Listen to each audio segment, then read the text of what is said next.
Before you write your next paper, pause for a moment. Are you choosing the right type of publication, or are you unknowingly delaying your MSc or PhD progress? Many researchers don't struggle because of lack of intelligence. They struggle because they follow the wrong publication strategy. Hello researchers, I am Dr. Surabhi, and in this video I will clearly explain when to write a research paper, when a review paper is smarter, when short communication makes sense, what a letter to the editor actually does, and how to plan your MSc or PhD publications strategically. If you stay till the end, you will have a clear decision framework. So, let's let's start with the most misunderstood one. The research paper. It is a complete scientific story. A research paper is not a progress report, it is a complete scientific narrative. Write a research paper only when all experiments are completed, data is statistically validated, results are reproducible, and novelty is clearly established. For example, a research publication titled Synthesis, Characterization, Drug Likeliness, and Biological Activity of Imidazopyridine Derivatives as Antitubercular Agents. This type of publication requires chemical synthesis, spectral characterization, drug likeliness evaluation, and biological activity validation. After completing all these stages, the work is ready for full publication. One common mistake researchers make is submitting incomplete datasets, thinking they can add more later. But the journals expect a complete scientific story. In the next, we have review paper. A review paper is not a summary, it is a critical synthesis. For example, a publication titled Imidazopyridine Potent Biological Activity, SAR and Docking Investigations from year 2017 to 22. This type of study involved analyzing multiple years of research, studying structure activity relationships, identifying research gaps, along with suggesting future directions.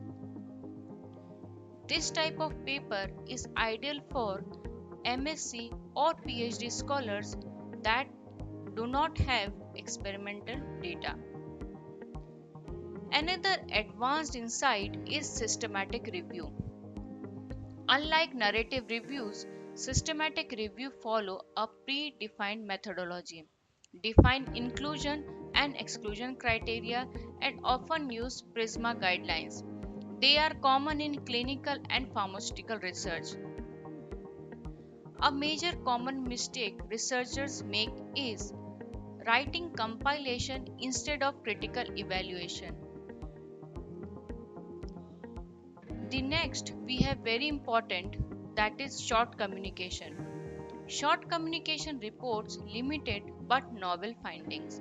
For example, if one synthesized derivative shows unexpectedly strong antitubercular activity, even before all compounds of that series was synthesized, it may justify short communication. It is suitable when findings are preliminary but impactful, discovery is time sensitive, and project is ongoing.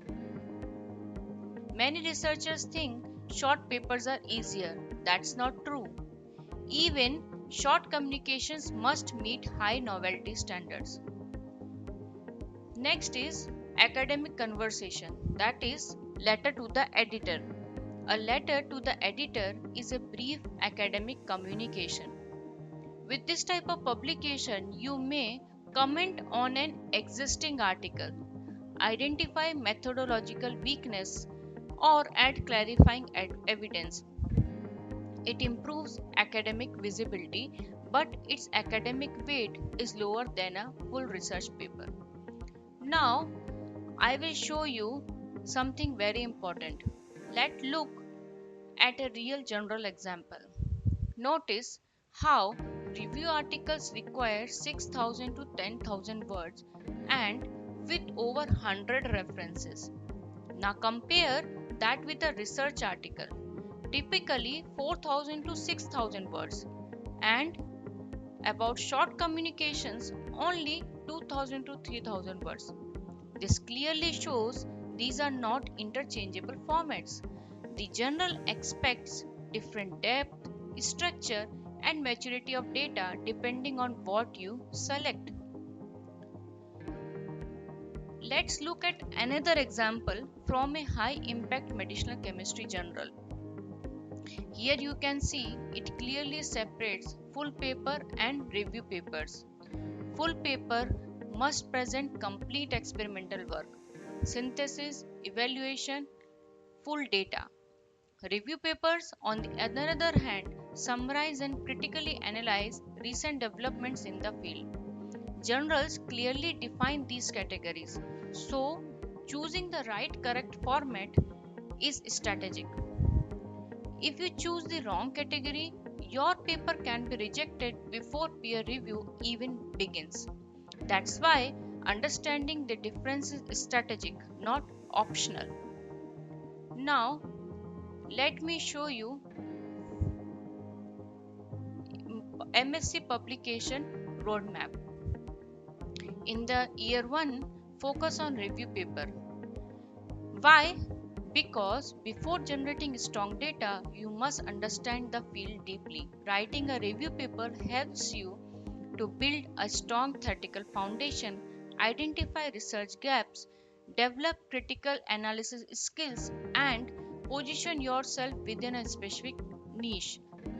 This is where you transition from being a student who reads paper to a researcher who evaluates them. In the second year, shift your focus towards a research paper.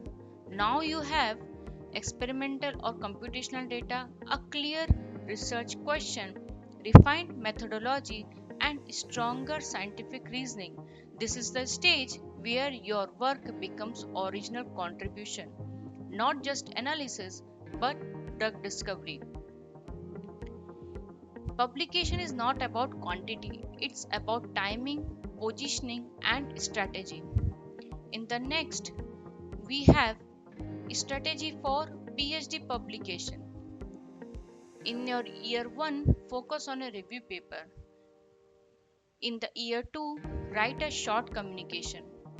This allows to report early findings, test your research direction, and enter the publication cycle faster. In the year 3 and 4, write full research papers. Now you have solid data, refined methodology, and stronger scientific arguments ready for high impact submissions. This approach builds writing maturity, publication momentum, and strengthens your CV. Next, very important is before choosing your paper type, ask to yourself, is my data complete? If answer comes yes, then go for research paper. Is my novelty strong? If the answer comes yes, go for review paper. Again ask to yourself, if you have a preliminary but novel finding, then go for a short communication. Comment below which stage are you currently in, MSc, M.Pharm or PhD? Are you in year 1 building foundations or preparing your first full research paper? In the next video, I will explain how to structure a full research paper using the IMRAD format to improve your acceptance chances. Because writing alone is not enough, structure determines clarity. Clarity determines reviewer confidence, and reviewer confidence determines publication success. If you want practical, research based academic guidance, not generic advice, subscribe and stay connected.